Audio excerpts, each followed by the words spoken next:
दोस्तों, भारत अब रशिया से धीरे धीरे दूरी बनाना शुरू कर चुका है, खास करके डिफेंस सौदों के मामले में। भले ही रशिया ने भारत को अपने लेटेस्ट हथियार जैसे कि Su-57 और S-500 एयर डिफेंस सिस्टम की पेशकश की है, इसके अलावा उसने अपनी न्यूक्लियर सबमरीन देने की भी पेशकश कर दी है, लेकिन भारत ने अभी तक कोई भी दिलचस्पी इसमें नहीं दिखाई है। ऐसा क्यों है? यही सबसे बड़ा रीज़न आज मैं आपको बताने वाला हूँ। सबसे पहला, अमेरिकी प्रेशर। क्योंकि अमेरिका नहीं चाहता कि भारत रशिया के साथ बड़ी डिफेंस डील करे।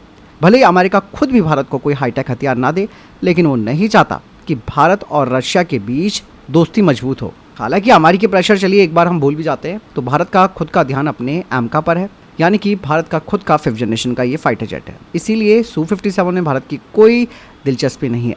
साथ ही साथ दोस्तों, स्वदेशी निर्माण पर इस वक्त काफ़ी फोकस किया जा रहा है। जैसे कि INS तमाल को कहा गया है कि ये भारत का आखिरी विदेशी युद्धपोत है। अब से सभी युद्धपोत भारत में बनेंगे, इससे आत्मनिर्भर भारत को बढ़ावा मिलेगा। और कल ही INS तमाल को नौसेना में शामिल किया गया, क्योंकि ये रशिया में बनाया गया है, लेकिन भारत अब चाहता है कि पूरी तरीके से स्वदेशी जहाज निर्माण भारत में किया जाए।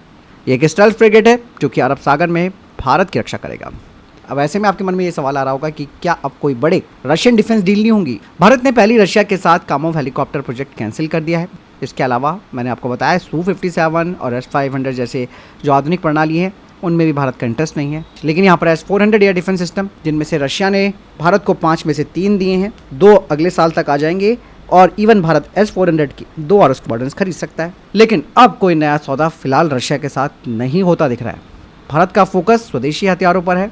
खुद की भारत मिसाइल डिफेंस सिस्टम बना रहा है, खुद का एयर डिफेंस सिस्टम बना रहा है, जैसे कि प्रोजेक्ट कुशा है। इवन भारत का झुकाव अब वेस्टर्न कंट्रीज़ की तरफ ज़्यादा है, जैसे अमेरिका, फ्रांस जैसे देश, जो इस वक्त भारत के बड़े डिफेंस सप्लायर बन चुके हैं। भारत के पास दोस्तों काफ़ी सारे रशियन टैंक हैं, फाइटर जेट हैं, हेलीकॉप्टर हैं, जिनके स्पेयर पार्ट्स और मरम्मत के लिए रशिया का सहयोग जारी रहेगा। 2009 में दोस्तों भारत के 76% डिफेंस इंपोर्ट रशिया से होते थे। 2024 में ये गिरकर सिर्फ 36% रह गया। 2018 में भारत ने अमेरिका से $20 बिलियन के डिफेंस कॉन्ट्रैक्ट किए हैं। अब कहा ही जा रहा है कि क्या अमेरिका का प्रेशर बढ़ सकता है भारत के ऊपर? देखिए दोस्तों, भारत इस वक्त रूस से काफ़ी सारा तेल खरीद रहा है, जो अमेरिका को बिल्कुल पसंद नहीं है। इसीलिए अमेरिकी सेनेटर ने अब एक ऐसा कानून पेश किया है जिसमें कि रशिया से व्यापार करने वाले सभी देशों पर सैंक्शन लगाया जाएगा, भले ही उसमें भारत ही क्यों ना हो। तो कुल मिलाकर यही कहना चाहेंगे कि अब भारत और रशिया की डिफेंस पार्टनरशिप पहले की तरह मजबूत नहीं रही, और इवन INS तमाल और S-400 जैसे सौदे शायद आखिरी बड़े समझौते हों। भविष्य में ये सहयोग सिर्फ पुराने हथियारों की देखरेख और स्पेयर पार्ट्स तक सीमित हो सकता है। भारत अब आत्मनिर्भर बनने की राह पर है, और ये बदलाव डिफेंस क्षेत्र में अब साफ नज़र भी आ रहा है। फिलहाल आपको क्या लगता है? कमेंट सेक्शन में लिखकर ज़रूर बताइएगा।